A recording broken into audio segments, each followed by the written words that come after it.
To support quality improvement measurement in primary care, the Opioid Change Package includes several helpful tools.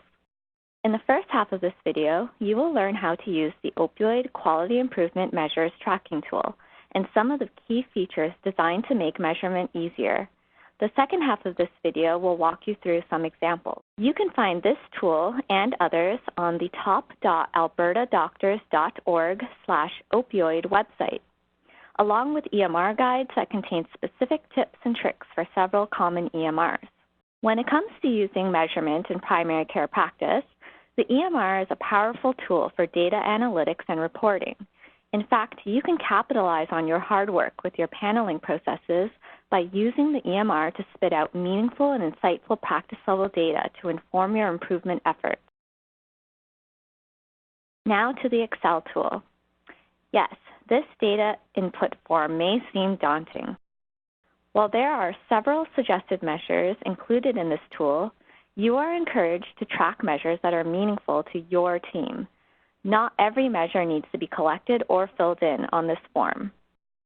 The Excel tool is organized into workbooks that can be accessed by the tabs at the bottom of the screen.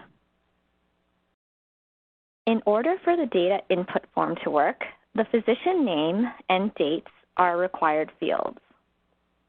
The data collected in this tool is based on a physician's panel. If there are multiple physicians on your team, you will need to use a separate Excel form for each physician. If data is entered without a physician name or date, the visualization dashboards will not populate. The form is designed to allow you to collect data at baseline and at whatever time points you need to complete your improvement cycles. The data input sheet is organized into three main sections: Know Your Panel, Optimizing Care Management, and Patients with OUD. You can enter data in the yellow boxes. The blue boxes will auto-populate with data previously entered.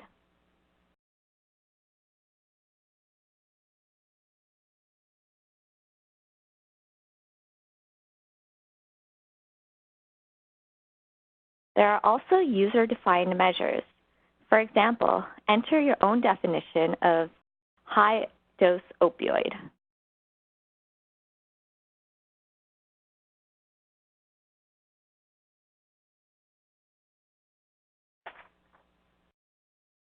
If your measure is 0, enter 0 rather than a blank cell.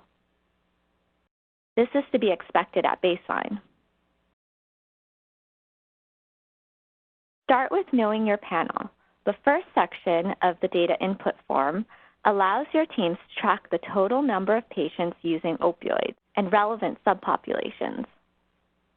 Implementing process improvements for opioid care will be more manageable if practices start with one population, test the impact of changes, and then scale up successful solutions. Several relevant subpopulations are already defined, like number of patients with OUD, number of patients co-prescribed opioids and benzodiazepines. However, there is also an option to define a subpopulation that is of interest to your practice. For example, if you're aware that your panel may have several people over the age of 70 on opioids for long term, feel free to include it in the other population field.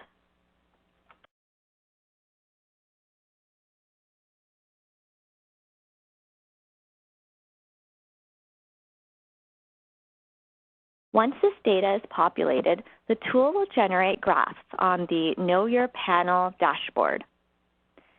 This information can help inform your team's decision-making on which subpopulation to start with. The reflective questions on this page may help your team think through what the data is telling you. The Optimizing Care Management section of the data input form shows several measures which might look familiar.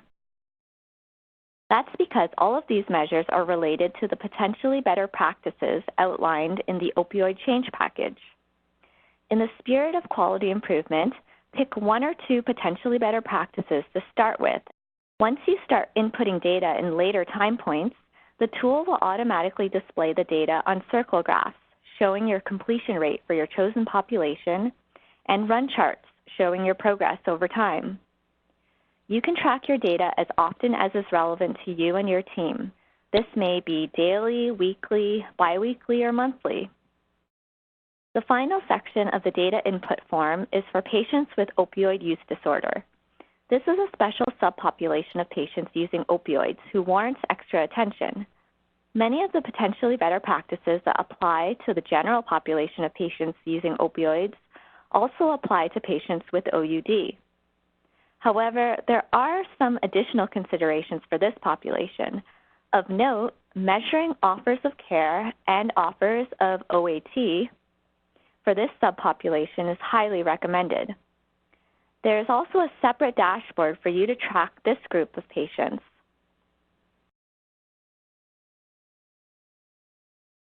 To put it all together with an example, let's say Dr. Jones was interested in understanding where she could start in improving care for her panel of patients.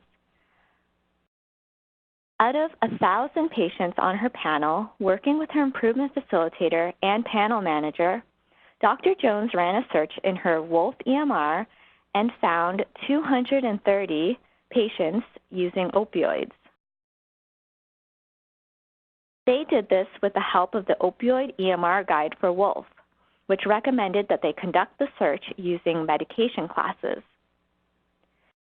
To narrow down her focus, Dr. Jones continued to search her EMR for subpopulations of patients. And working with her team, they decided that patients co-prescribed opioids and benzodiazepines was a significant concern for their panel. The specifics on how to conduct this search was also found in the Opioid EMR Guide. After discussing some potentially better practices they could implement, the team decided that this group of patients might benefit from having a care plan to address safety issues. They decided to track how many patients they were able to implement a care plan with.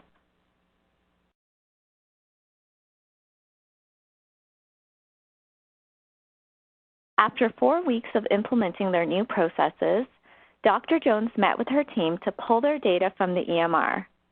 They found that they were making some progress on care planning with their patients who are taking both opioids and benzodiazepines.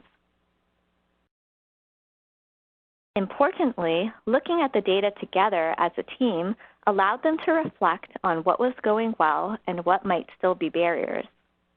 They identified that they were finding success using the opioid conversation checklist to engage their patients, but the number of completed care plans was still low.